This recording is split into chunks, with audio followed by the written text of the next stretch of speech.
Today we are talking about sanctions risks with Denitsa Rebaine.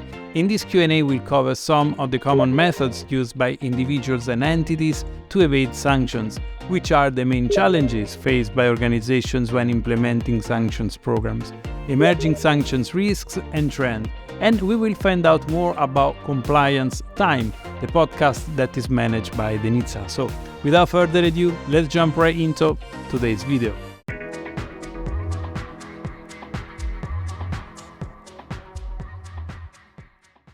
Hi Denitsa, welcome to FinCrime Agent. How are you today?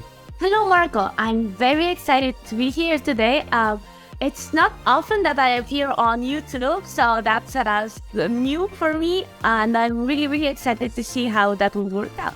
It's my pleasure. I'm very excited to have you on my show, and thank you also for the opportunity. For those that missed it, I had the chance also to talk on your podcast, which we will talk in a minute. But before we dive into today's one-to-one, maybe can you share with the audience and tell us a bit more about your background and how you became interested in the fields of economic sanctions? Of course. Well, originally I'm from Bulgaria, but for the last over 7 years, I live in Poland, in Warsaw. I moved here in 2015 after I got my master's degree from the Netherlands. And as a young, just graduated student, of course, what's next? You have to start looking for work. So I applied for many different things, and I was invited to an interview for an AML analyst back in 2015. So I took that opportunity. I went for the interview. I passed several rounds of interviews, and at some point I became an analyst. I was thinking, this is just the beginning. I'm going to start. I have no idea what that AML is and what I'm going to do, but I'm just going to start and then I'll move on to something else because I studied economy and I studied consulting, thinking, this is just the beginning. It's okay. So, fast forward several years later, I became an expert in AML. I got several promotions, seniority, and etc. So I started thinking what else I can do. Maybe I should switch to a different field like KYC or some kind of, for example, sanctions. And in 2019, I had the opportunity to interview for a great team in my previous company where I worked. And I started working with OFAC sanctions. Later on, it evolved to some EMEA and EU sanctions. And basically, here we are today, 2023. I'm still in the financial crime compliance field, and I really enjoy that. And I think in the future I will continue there, but who knows? In any event, economic sanctions is something that I really enjoy, and I like my job and what I do. So that's what happened. Thank you. In a short story. Thank you, Denitsa. So let's get a bit more into the core initial part of today's topic, which is in fact drilling more into the sanctions subject. What are the most common methods used by individuals or entities to evade sanctions? This is quite a painful problem, right? The sanctions evasion. And has this evolved over time? Have you seen any evolution of sanctions evasions in the recent years? I think there is evolution because the sanctions authorities are evolving in the methods of how they're imposing sanctions, right? Now we can see examples where sanctions are not imposed only directly on the whole country, but they are very targeted. They target certain export areas, they target certain individuals that are related to someone. So I think that's where most of the sophistication gets. Now, we are not sanctioning a full country, we are putting full embargo, no more travel, no more anything. No, now sanctions are really thoughtful on what they need to forbid. And yet, companies and individuals in that country or that become subject to sanctions, they are looking for any possible way to evade them because that's how humans work, right? Imagine, I'll just give you as an example. Let's say in a few months, the EU comes and says, well, Marco, you, you have an association with something and we will put you on your sanctions list. You have your money in the EU. Do you want to give them to the government and just think, well, you know what, I just want to be compliant to what you said? Or will you try to move them somehow so that your money, let's say your assets, are somehow safe? I think that's how evasion comes, because the persons and entities on the list, they will never, well, of course, EU or OFAC, here we go, voluntary, all our assets, we are such good people. No, most of them will try to find a way to work around that. And that's only possible because there are ways to work around it. For example, there will be services offered by some lawyers that can hide you, or services offered by shell companies that will hide your identity, your assets. Or there are countries that are friendly to your country and they will, for example, import the goods that the other that are now banned, let's say. And in your experience, what are the key challenges faced by organizations when implementing and monitoring sanctions risks within their compliance programs? Well, of course, one of the challenges, I think, overall, not only in my particular experience, but it's false positives. And that's something that is taking lots of resources in terms of also the humans that work on them and the banks. Other challenges may be related to the complexity of, designated persons and their networks. Because sometimes, some entities can become subject to sanctions based on ownership. So do the organization that banks them, for example, knows well enough who's the owner and what's the percentage of ownership and things like that. So I think those are the main two things that are really a pain point with sanctions.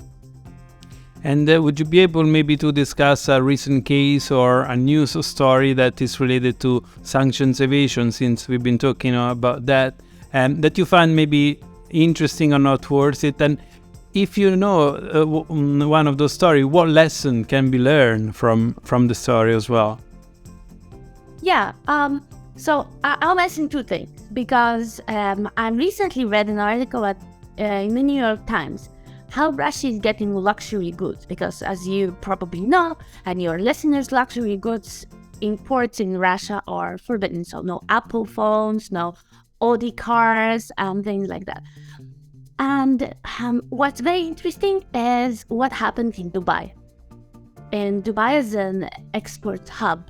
Right now, in most of the shops that are selling cars, electronics, and goods like this, they're looking for Russian speakers.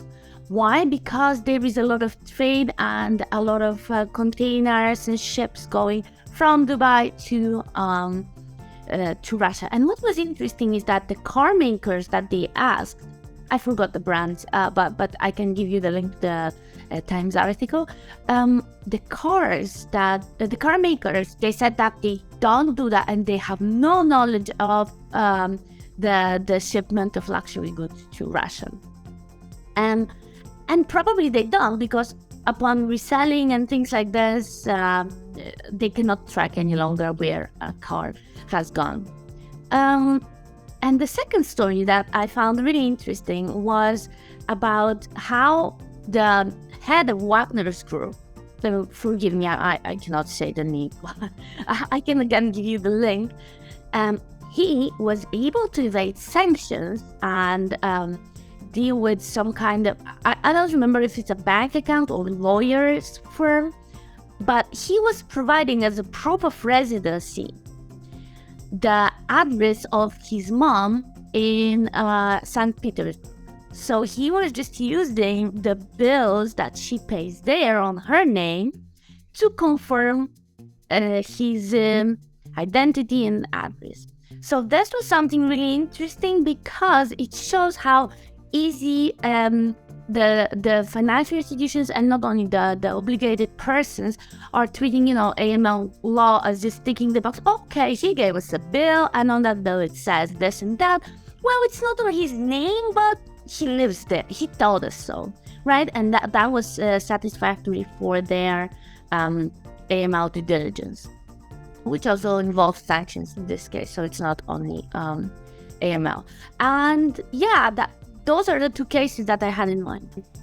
Thank you, Denitsa. Very interesting cases. And one last sanctions-related question, and then we can talk a bit more about your podcast as well. I wanted to ask, how do you think the landscape of sanctions enforcement and compliance as well will change in the coming years? Are there any emerging sanctions risk trends or technologies that you believe will have a significant impact in this field?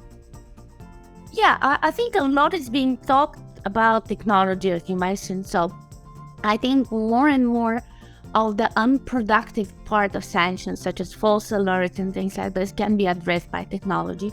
Also, we can see that there is need of technology and sanctions identification training and more for non-financial businesses. So that would be something, I think, because they more and more become subject to restrictions, but they don't have traditions in how to do sanctions, like how to do third-party supply chain analysis, how to identify if goods are going or coming from sanctions country, things like this. I think they were there, but the scale in which now, again, we see this happening is obviously larger, and there will be more exposure to that, I think. There is, a lot of talks. There are a lot of talks about blockchain technology that can solve some of the trade compliance issues with documents and make it more transparent. Because one of the issues that we encounter with sanctions is that there is no transparency, and from there, you can change South Korea to North Korea, and nobody will really figure out what's happening, or things get missing, ships suddenly disappear from water. But I think there are lots of technologies now talking about that. And with regarding the landscape, I think we'll see more enforcement, because some of the sanctions regimes are rather newer, less than 5 years old. So this means that it will allow more time for the regulators to find out if there were breaches, and likely there will be more enforcement actions that we'll see on the news. Thank you so much. And moving on to your podcast, Compliance Time, can you give our audience maybe an overview of what the podcast is about and what inspired you to start this journey with Compliance Time? Yeah, so Compliance Time started around the pandemic time, when it was very difficult, and it turned out that I had more time on hands suddenly, and that was the final push to create the podcast. I had an idea to create something that is compliance related, and I wanted it to be different from the already established podcast that we're talking about sanctions or AML knowledge. So I wanted to create something that shares the story and shares the advice and any kind of tips and tricks that people working in compliance in general as a field, that they can share with us, because we can learn from one another. What I noticed is that people cannot share, don't want to share, compliance is a little bit secretive, not to tell how the bank does this or how somebody does that. And I'm not saying that we should do that necessarily, but I think that there are stories that we can learn from one another without exposing some deep corporate secret. So I started interviewing people that have done something more than their 9-to-5 job. So I interviewed people who create blogs, who create LinkedIn content, or have written some books, or have some kind of YouTube videos and other initiatives. And then the ball started rolling. I met with a lot of companies that do different technology related to the AML and compliance, and also some things about the cryptocurrency space. So yeah, it's pretty diverse, but that's how I think that's what it makes it more interesting, that it has many different stories involved. Thank you. No, it is definitely a very interesting podcast. And for those in the audience, if you haven't had the chance yet, I highly recommend it to listen to Denitsa episode on compliance time. I think if you have different interests, you will be able to find something for yourself. Because as I mentioned, if you're interested in cryptocurrency, you can find some episodes about cryptocurrency. If you're more interested about networking and how to market and brand yourself while working in compliance, yes, there are such topics. If you want to hear about some technologies, like recently I had an interview about communication compliance. I had no idea that there is a big field around that, because probably as someone worked in a bank, you know that all the communications is monitored. But have you thought about how compliance works there? I didn't. Yes. So I think just check, browse the topics on your own and pick what would be of interest to you, because I'm certainly not focused on any topic. In terms of the speakers that are joining your show, is there a process? How do you pick those people that should come into an episode? Basically, I have said that also somewhere else. I think anyone can be a star on compliance time, because anyone who has a story to tell. Because we all have certain experience and we have different paths that led us to a certain position or a certain creation. So I think that the selection process mostly is for people that have done something and that want to share their story. So there is no big filtering or looking for a specific person, but anyone who would like to share a story is welcome on Compliance Time. Excellent. And last question, can you share any upcoming projects or plans related to either your podcast or maybe in the field of sanctions compliance that you are focused on, that you would like maybe to share with the audience, or something you are particularly excited about in these two areas? Yeah, actually there is something that is in the works, but that's a great question. We are working on some very specific workshop. It's related to risk assessment, a topic that is interesting to everyone in the compliance field, because it's sometimes so complicated and hard to understand. So we are making a workshop that will be virtual in nature, but it will have also a discussion component where everyone will be able to raise their points, present on a case. So stay tuned. This September we'll make it. I hope we can make it happen. Absolutely amazing. I look forward to that. And with that, we are closing today's interview, Denitsa. So I want to thank you for your time. But before I let you go, would you mind sharing your contact details with the audience? If someone wants to get in touch with you, what's the best way to get hold of you? You can find me on LinkedIn. You can find my personal profile is Denitsa Rebaine. You can look for it. I don't think that there is a second one yet, so you can find me on LinkedIn, and you can also contact Compliance Time and through the website or on LinkedIn as well. We have a profile set up for the podcast. So those are the main methods that you can find me. I'm very regular on LinkedIn, so I should respond there pretty fast. Perfect. If that's okay, we'll leave your contacts then also in the description of this video so people can read that and get in touch if they wish to. So I'd like to thank you, Denitsa, for accepting to speak on my channel, FinCrime Agent. It was a true pleasure to host you today, and I hope we can chat again soon, maybe with more updates related to sanctions risk, and of course also to know more about what's coming up on Compliance Time podcast. Thank you, Marco. It was a pleasure talking to you, and I'm excited to hear our episode on the FinCrime Agent. Thanks again for your time, and I wish you a good day.